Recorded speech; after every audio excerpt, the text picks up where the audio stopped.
Assalamu alaikum my dear all shining stars. Welcome back to another video. This is Farooq Khan. Hope you all are doing well.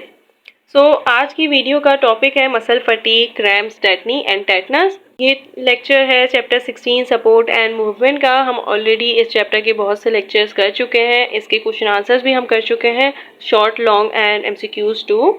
आज की video में हमारा topic है muscle fatigue. पहले आपको पता होना चाहिए कि फटीग क्या होता है। हमारी बॉडी को एनर्जी चाहिए होती है फॉर मसल कॉन्ट्रैक्शन। अब क्या होता है कि ये सोर्स ऑफ एनर्जी होती है ग्लाइकोजन, जो आगे जाके ब्रेकअप होती है ग्लूकोज में, और ग्लूकोज ब्रेक होता है एनर्जी में, तब मसल को एनर्जी मिलती है एटीपी फॉर्म में मसल कॉन्ट्रैक्शन के लिए। अब जो ग्लूकोज ब्रेक होता है टू लिबरेट एनर्जी, वो होता है बाय प्रोसेस ऑफ फर्मेंटेशन, जिसको हम रेस्पायरेशन भी कहते हैं। ये प्रोसेस होता है इन द एब्सेंस और प्रेजेंस ऑफ ऑक्सीजन। हम ये कह सकते हैं कि ये जो रेस्पायरेशन है, ये जो फर्मेंटेशन है, ये एब्सेंस में भी होती है ऑक्सीजन की और प्रेजेंट में भी होती है ऑक्सीजन की। ये डिपेंड करती है कि प्रेजेंट है ऑक्सीजन या नहीं है, और इसको हम कहते हैं एनारोबिक रेस्पायरेशन और एरोबिक रेस्पायरेशन। एरोबिक रेस्पायरेशन होती है in the presence of oxygen, और ये एनारोबिक होती है in the absence of oxygen. Fatigue होती है ड्यूरिंग हैवी एक्सरसाइज। जब भी ऑक्सीजन की डिफिशियंसी हो जाती है, मसल्स को ऑक्सीजन नहीं अवेलेबल होती, तब हमारे पास फर्मेंटेशन प्रोसेस स्टार्ट हो जाता है। उसको हम कहते हैं एनारोबिक रेस्पायरेशन। और एनारोबिक रेस्पायरेशन या फर्मेंटेशन में ग्लूकोज कन्वर्ट हो जाता है एक पॉइजनस सब्सटेंस में, वो होता है lactic acid. Instead of aerobic respiration में ग्लूकोज कन्वर्ट होता है वाटर में और कार्बन डाइऑक्साइड में। लेकिन यहाँ क्या होता है कि ये in the absence of oxygen हो रहा होता है, और एनारोबिक रेस्पायरेशन है, तो यहाँ पे जो ग्लूकोज है वो कन्वर्ट हो जाती है लैक्टिक एसिड में, जो एक पॉइजनस सब्सटेंस है। हम ये कहते हैं कि ये पॉइजनस सब्सटेंस की वजह से, इसकी हाई कंसंट्रेशन की वजह से हम फील करते हैं एक टायरिंग कंडीशन मसल्स में, उसको हम कहते हैं मसल फटीग। ये मसल फटीग होता है, इसमें आप टायरिंग इफेक्ट कर रहे होते हैं, मसल्स की कंडीशन होती है, ये प्रोड्यूस कर रहा होता है पेन। तो अब क्या होता है कि मसल फटीग है, एक्सरसाइज की वजह से आपको ऑक्सीजन नहीं मिल रहा, इस ऑक्सीजन की डिफिशियंसी की वजह से लैक्टिक एसिड प्रोड्यूस हो रहा है, एक्यूमुलेट हो रहा है आपकी बॉडी में, आपके मसल्स में, और इस एक्यूमुलेशन की वजह से एक टायरिंग इफेक्ट प्रोड्यूस हो रहा है, वो है मसल फटीग। तो आप आगे कॉन्ट्रैक्शन नहीं कर सकते अपने मसल्स की। इस कॉन्ट्रैक्शन की वजह से ये होता है कि आपको एक्सरसाइज डीप ब्रीथ करनी पड़ती है। जब बहुत ज़्यादा आपने एक्सरसाइज कर ली और अब आप बिल्कुल नहीं कर सकते, आपके मसल कॉन्ट्रैक्ट हो ही नहीं पा रहे, आपके अंदर हिम्मत ही नहीं है आगे कुछ और काम करने की, तो आप क्या करेंगे, डीप ब्रीथ करते हैं आप। उस डीप ब्रीथ की वजह से आपकी बॉडी में, मसल्स में ऑक्सीजन पहुंचती है, और वो ऑक्सीजन फिर आगे कन्वर्ट करती है लैक्टिक एसिड को, ब्रेक करती है लैक्टिक एसिड को वाटर और कार्बन डाइऑक्साइड में। और आपकी बॉडी क्या करती है, लैक्टिक एसिड को ब्रेक करती है वाटर और कार्बन डाइऑक्साइड में या फिर ग्लाइकोजन में। तो एक दफ़ा जब लैक्टिक एसिड रिमूव हो गया, तो हमारी मसल फटीग, जो टायरिंग इफेक्ट है, जो फटीग कंडीशन है मसल्स की, वो ओवरकम हो जाती है, और उसकी वजह से हमारे मसल्स वापस से कॉन्ट्रैक्ट करना शुरू कर देते हैं, वो टायरिंग इफेक्ट खत्म हो जाता है। इसमें हम ये कहते हैं कि आपकी बुक में ये लिखा हुआ नहीं है कि, बट एक्स्ट्रा इन्फॉर्मेशन है, आप लिख सकते हैं कि जो अमाउंट ऑफ ऑक्सीजन आपको चाहिए होता है ना टू रिमूव लैक्टिक एसिड या फ्रॉम द टाइड मसल्स, उसको हम कहते हैं ऑक्सीजन डेप्थ। ये ऑक्सीजन डेप्थ होती है वो अमाउंट ऑफ ऑक्सीजन जो आपको चाहिए लैक्टिक एसिड को रिमूव करने के लिए, टायरिंग इफेक्ट को रिमूव करने के लिए फ्रॉम द मसल्स। जितना ज़्यादा लैक्टिक एसिड होगा आपका, जितना ज़्यादा टायरिंग इफेक्ट होगा, उतनी ज़्यादा आपको ऑक्सीजन चाहिए होगी। तो यहाँ पे क्या होता है कि अब हम मसल एक्सरसाइज कर रहे होते हैं फॉर अ लॉन्गर पीरियड, तो वो एबिलिटी छोड़ देते हैं कॉन्ट्रैक्ट की, इसको हम फटीग कहते हैं। ये ज़्यादातर जब होती है जब एक्युमुलेशन हो जाती है लैक्टिक एसिड की मसल्स में due to anaerobic ATP production. Acid की एक्युमुलेशन हो गई तो पीएच क्या होगा, ये एसिड है, एसिड पीएच को कम कर देता है, लो कर देता है। अब जब ये पीएच लो हो गई है, तो इसकी वजह से मसल फाइबर्स के पास ये एबिलिटी खत्म हो जाती है कि वो रिस्पॉन्ड कर सके स्टिमुलस में। स्टिमुलस है कि आपको कॉन्ट्रैक्शन करनी है, लेकिन आपके पास ये एबिलिटी खत्म हो गई है, आप कॉन्ट्रैक्ट नहीं कर पा रहे, आपकी टायरिंग इफेक्ट हो गई है आपके मसल्स में। इसकी वजह से जब लैक्टिक एसिड प्रोड्यूस होता है, तो ये हमारे मसल फाइबर्स में डिफ्यूज़ हो जाता है और फिर ब्लड के जरिए लिवर तक पहुंचता है। लिवर सेल्स इसको साथ रिएक्ट करते हैं और फिर वो फॉर्म करते हैं ग्लूकोज को। इसके लिए हमें एटीपी रिक्वायर होती है, और इसकी एक कंडीशन है, एटीपी की प्रोडक्शन के लिए कंडीशन है कि ऑक्सीजन ज़रूर होनी चाहिए। देयरफॉर जब भी पर्सन रेस्ट करता है और डीप ऑक्सीजन को लेता है, इनफ ऑक्सीजन लेता है, तो वो फिर lactic acid quickly break down हो जाता है, या तो फिर ग्लूकोज में या फिर कार्बन डाइऑक्साइड वाटर में डायरेक्टली, और फिर हो जाते हैं मसल्स रिटर्न्स टू नॉर्मल। सो ये होता है मसल फटीग, ये होता है फटीग, और ये इसकी वजह से ऑक्सीजन डेप आपको चाहिए होती है। इसकी अब नॉर्मल मसल कॉन्ट्रैक्शन होती हैं कुछ। यहाँ पे आपको पहले तो क्रैम्स दिया हुआ है और फिर आपको टेटनी और टेटनस में डिफरेंस दिया हुआ है। पहले पढ़ने से पहले मैं आपको ये बता दूं कि ये नॉर्मल मसल कॉन्ट्रैक्शन होती है। लाइक ये क्या होता है कि टेटनी और मसल क्रैम्प्स वो कॉमन एबनॉर्मल मसल कॉन्ट्रैक्शन है, जिसमें जो कॉन्ट्रैक्शन है वो एबनॉर्मल हो जाती है, वो फुली कॉन्ट्रैक्ट नहीं कर पाते। पहले आपको ना टेटनी पता होना चाहिए, फिर क्रैम्प्स की बात करेंगे, क्योंकि जो क्रैम्प्स है ना वो टाइप है टेटनी कॉन्ट्रैक्शन की। अब क्या होता है कि टेटनी ना एक सडन इनवॉलेंटरी कॉन्ट्रैक्शन होती है आपके स्टेटेड मसल्स की, जो कॉज होती है जब भी आपके ब्लड में कैल्शियम कम हो जाएगा, उससे ये होता है टेटनी। ये ज्यादातर ना आपके हैंड में और फीट में होता है। आपने खुद भी देखा होगा क्रैम्प्स हो जाते हैं, लाइक ना आप मूव नहीं कर पा रहे होते, टिंगलिंग होती है आपकी, लाइक आप ये कह सकते हैं कि मसल की ट्विचिंग हो जाती है, ज़्यादातर स्पेशली हैंड्स में और फीट में देखा जाता है। तो आपको पहले ही पता है कि ये जो सडन इनवॉलेंटरी कंट्रैक्शन है ये लो लेवल ऑफ कैल्शियम से हो रहा है, जिसको हम हाइपोकैल्शियम कहते हैं। और ये क्या करता है, न्यूरॉन्स को ट्रिगर करता है कि वो मसल की ट्विचिंग करते हैं रैपिडली। जब क्या होता है कि इसमें ना रेस्टिंग कंडीशन में कॉन्ट्रैक्शन हो रही होती है और वो बहुत ज़्यादा ट्विचिंग हो रही होती है, इसको हम कहते हैं कि ये नमनेस है, ये टिंगलिंग है, टिंगलिंग सेंसेशन है आपके फीट में, आपके हैंड में।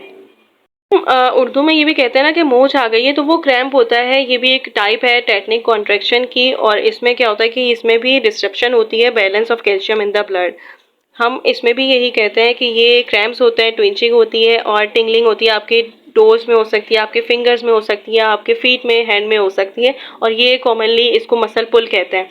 अब क्या होता है कि ये जो क्रैम्प है ये लिम्स मसल में मोस्टली होते हैं, और ये डिहाइड्रेशन की वजह से हो सकते हैं। आपको पानी की कमी हो गई है, इलेक्ट्रोलाइट इम्बैलेंस है, या आपका शुगर लेवल बहुत डाउन हो गया, उसकी वजह से ये क्रैम्प्स कॉज हो सकते हैं। और या तो ज़्यादातर ये होता है कि क्रैम्प्स जो है ना मसल पुल है, और ये ज़्यादातर हैवी एक्सरसाइज की वजह से होता है। ज़्यादातर ये स्पोर्ट्स मैन में देखा जाता है कि वो ज़्यादा हैवी एक्सरसाइज करते हैं तो उनका मसल पुल हो जाता है।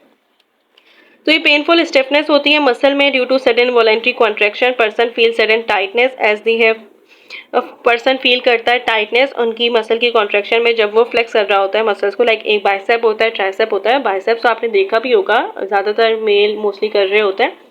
तो वो कॉन्ट्रैक्शन होती है जब आप बाइसेप कर रहे होते हैं, तो आपके जो शोल्डर होता है उसकी कॉन्ट्रैक्शन हो रही होती है, और आपके जो हैंड होता है वो ट्राइसेप कहलाता है। और वो फिर क्या होता है, वो स्ट्रेट होता है, वो रिलैक्स स्टेट में होता है।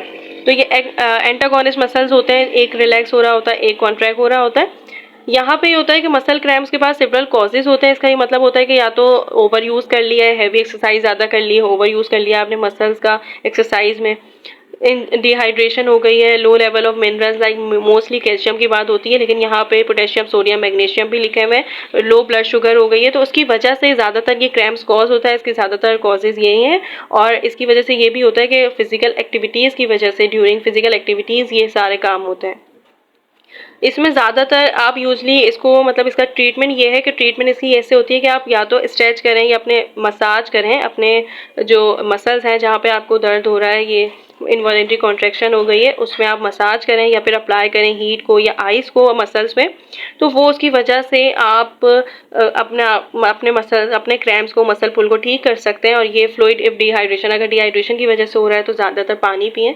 तो ये होती है इसकी ट्रीटमेंट मसल पुल की और क्रैम्प्स की, जिसको हम कहते हैं। और ये क्रैम्प्स एक टेटनी की ही कंडीशन है, टेटनी की ही एक टाइप है क्रैम्प्स। ये याद रखिएगा, ये आपको क्रैम्प्स दिया हुआ है, फिर टेटनी दिया हुआ है। ये ज़्यादातर क्रैम्प्स और टेटनी एक ही बात है। कहते हैं कि बोथ टेटनी और क्रैम्प्स एक सडन इनवॉलेंट्री कॉन्ट्रैक्शन है, और इन दोनों के कॉजेज भी सेम ही होते हैं, लो ब्लड शुगर के लेवल की वजह से। लाइक आप ये कहते हैं कि टेटनी में क्रैम्प्स होते हैं, टेटनी होती है, टेटनी एक कंडीशन है जिसमें ये सब कुछ हो रहा होता है, और क्रैम्प्स उसकी एक टाइप है। ये बोथ इन्वॉल्व करता है इनवॉलेंट्री कॉन्ट्रैक्शन को, और ये टेटनी की ही एक टाइप है सडन इनवॉलेंट्री कॉन्ट्रैक्शन की। टेटनी और टेटनस में मेन डिफरेंस तो पहले ये होता है कि टेटनस कॉज होता है बैक्टीरिया से, सेंट्रल नर्वस सिस्टम को इफेक्ट करता है, जबकि टेटनी मसल की इनवॉलेंट्री कॉन्ट्रैक्शन है। और ये मेडिकल साइन है, लाइक हम ये कह सकते हैं कि मेडिकल टर्म है, ये इनवॉलेंट्री कॉन्ट्रैक्शन होती है मसल्स की। कॉज हम क्रैम्प्स में पढ़ चुके हैं, जैसे कि डिहाइड्रेशन की वजह से, इलेक्ट्रोलाइट इम्बैलेंस की वजह से, या फिर आपके ब्लड में कैल्शियम का लेवल कम हो जाए, हाइपोकैल्सीमिया। तो ये कॉज होते हैं डिसऑर्डर्स की वजह से, जो एक्शन पोटेंशियल को इंक्रीज कर देता है। फिर जो मसल्स की इनवॉलेंट्री कॉन्ट्रैक्शन हो रही होती है वो रिलैक्स नहीं हो पाते, टिंगलिंग हो जाती है, और हम ये कह सकते हैं कि आपको पेन महसूस होता है। जबकि जो टेटनस है ये कॉज होता है बैक्टीरियम से, जिसको हम कहते हैं क्लोस्ट्रीडियम टेटनाई, और ये फिर सेंट्रल नर्वस सिस्टम को इफेक्ट कर रहा होता है। बिकॉज होता है लाइक टेटनस का ये कॉज होता है कि ये किसी भी इंट्रावीनस ड्रग्स की वजह से हो जाता है। इंट्रा का मतलब होता है इनटू, लाइक वीन्स में किसी भी निडल्स की वजह से कोई इंजेक्शन है कॉन्टिमिनेटेड होता है, किसी भी एक्सपोज हो गया किसी भी डेंजर केमिकल, सॉरी एक्सपोज हो गया किसी भी केमिकल से, पॉइजन वगैरह से, तो वो कॉन्टिमिनेटेड जो ड्रग्स होती हैं, जो कॉन्टिमिनेटेड नीडल्स होती हैं, उसकी वजह से ये कॉज हो सकता है। जबकि टेटनी का तो हम कॉज पढ़ चुके हैं कि ये कॉज होता है इलेक्ट्रोलाइट इम्बैलेंस की वजह से, कैल्शियम का लेवल कम हो जाता है हाइपोकैल्सीमिया की वजह से। यहाँ पे पोटेशियम मैग्नीशियम भी दिया हुआ, डिफिशियंसी इनकी भी हो सकती है। ब्लड में पीएच की डिफिशियंसी हो जाए, या फिर ये भी हो सकता है कि अल्कोलेसिस होता है। अल्कोलेसिस ये होता है कि आपके ब्लड में पीएच का लेवल बेसिसिटी इंक्रीज हो जाए, इसकी वजह से भी ये कॉज हो सकते हैं टेटनी है। इसमें कोई टॉक्सिन इन्वॉल्व नहीं होते, लेकिन बैक्टीरिया रिलीज करते हैं कुछ टॉक्सिन को जो आगे जाके एक्ट कर रहे होते हैं साइनेप्सिस में, न्यूरोमस्कुलर जंक्शन में। आपको ये पता होना चाहिए कि न्यूरोमस्कुलर जंक्शन न्यूरॉन्स और मसल्स के बिटवीन होता है। न्यूरॉन्स असल में क्या होता है कि न्यूरॉन्स कुछ स्पेशल टाइप ऑफ सेल्स होते हैं, एनिमल सेल्स होते हैं, जो कंडक्ट कर रहे होते हैं इलेक्ट्रिक करंट को, आगे जाके जनरेट कर रहे होते हैं इलेक्ट्रिक इम्पल्सिस को, जिसकी वजह से आपकी बॉडी में मूवमेंट हो रही होती है। यही है रिसेप्टर से डिटेक्ट करते हैं। अगर आपने हाथ रखा है किसी चूल्हे पे तो आपको पता कैसे चला कि वो गर्म है, तो वो रिसेप्टर्स है, आपके फिंगर्स में रिसेप्टर्स हैं। तो ये रिसेप्टर्स क्या करते हैं, ये सेंसरी न्यूरॉन्स होते हैं जो रिसेप्टर्स से लेके जाते हैं सेंट्रल नर्वस सिस्टम तक वो इम्पल्स, वो कमांड, और फिर सेंट्रल नर्वस सिस्टम से मोटर न्यूरॉन्स होते हैं जो इफेक्टर्स ये रिस्पॉन्स जिसको भी करना होता है, वो इफेक्टर कोई भी हो सकता है, कोई मसल हो सकता है, कोई ग्लैंड हो सकता है, तो वो फिर रिस्पॉन्स करता है उस कमांड का, उस इम्पल्स का। तो ये न्यूरॉन है, ये मसल्स है, काम कर रहे होते हैं, वो मसल्स हैं इफेक्टर्स। आप देख लें मसल से मसल को कॉन्ट्रैक्ट करना है तो वो न्यूरॉन्स के जरिए ही पहुंचेंगे, स्टिमुलाई, इसको नर्वस कोऑर्डिनेशन कहते हैं हम। तो ये है कि ये न्यूरोमस्कुलर जंक्शन और साइनेप्स पे इन्वॉल्व होते हैं, एक्ट करते हैं, और इसमें इम्पेयरमेंट्स ये होती है कि ना ये इम्पैक्ट करते हैं टॉक्सिन को सेंट्रल नर्वस सिस्टम में इफेक्ट करते हैं। कैसे? हमारे पास दो तरीके के नर्वस सिस्टम होते हैं, सिंपैथिक और होते हैं सोमैटिक, और होते हैं autonomic nervous system. Somatic nervous system deal करता है विथ वॉलेंट्री एक्टिविटीज़, जैसे कि स्केलेटल मसल्स की वॉलेंट्री एक्टिविटीज़ होती हैं। जबकि जो हमारे पास ऑटोनॉमिक नर्वस सिस्टम होता है वो डील करता है विद इनवॉलेंट्री एक्टिविटीज़, मसल से, ग्लैंड से, हार्ट से, जो इनवॉलेंट्री है, जो आप कंट्रोल नहीं कर सकते। आगे जाके डिवाइड होता है ऑटोनॉमिक नर्वस सिस्टम दो में, पैरासिम्पैथिक नर्वस सिस्टम और सिम्पैथिक नर्वस सिस्टम। जो सिम्पैथिक नर्वस सिस्टम है ना, इसको हम कहते हैं कि ये इमरजेंसी नर्वस सिस्टम है। ये बॉडी को प्रिपेयर करता है फॉर इमरजेंसी। दो हार्मोन्स होते हैं, एपिनेफ्रिन और नॉन एपिनेफ्रिन। तो ये इमरजेंसी हार्मोन्स होते हैं, बॉडी के ब्लड प्रेशर को इंक्रीज करते हैं, हार्ट बीट को इंक्रीज करते हैं, तो इसकी वजह से बॉडी डील कर सकती है इमरजेंसी में। तो क्या होता है कि ये डील करता है, लाइक ये इम्पैक्ट करता है, टॉक्सिन करता है सिम्पैथिक नर्वस सिस्टम में, ऑटोनॉमिक डिसफंक्शन कर देता है, जिसकी वजह से सेंट्रल नर्वस सिस्टम इफेक्ट होता है। ये पर्सन डाई भी हो सकता है अगर ये इन्फेक्शन सीवियर हो जाए। जबकि टेटनी में क्या होता है कि ये पर्सन की डेथ जब ही हो सकती है जब वो टेटनी है वो रेस्पिरेटरी की हो, रेस्पिरेटरी ट्रैक की हो। लास्ट बुक में एक बहुत अच्छा सेंटेंस भी लिखा हुआ था कि अगर रेस्पिरेटरी ट्रैक की क्या है टेटनी हो तो वो फिर फेटल हो सकता है, वो उसकी डेथ हो सकती है। बाकी ये सारे मतलब क्या होगा कि इसके ट्रीटमेंट है।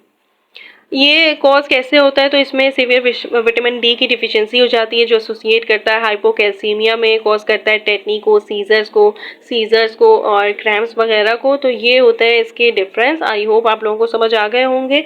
इसके डिफरेंस भी मैं आपको करा चुकी हूँ, ये क्वेश्चन में भी था, और आज के टॉपिक में हमने इसको कवर भी कर लिया है। इंशाल्लाह नेक्स्ट वीडियो में हम लोग मसल की कॉन्ट्रैक्शन वाला पढ़ेंगे, रिलैक्सेशन हमें पढ़नी है, और अभी एक्शन ऑफ एंटागोनिस्टिक मसल्स भी आपकी मूवमेंट की भी बाकी है, तो इंशाल्लाह जल्दी हम पढ़ेंगे। जब तक के लिए अल्लाह हाफिज़, all the best to all of you.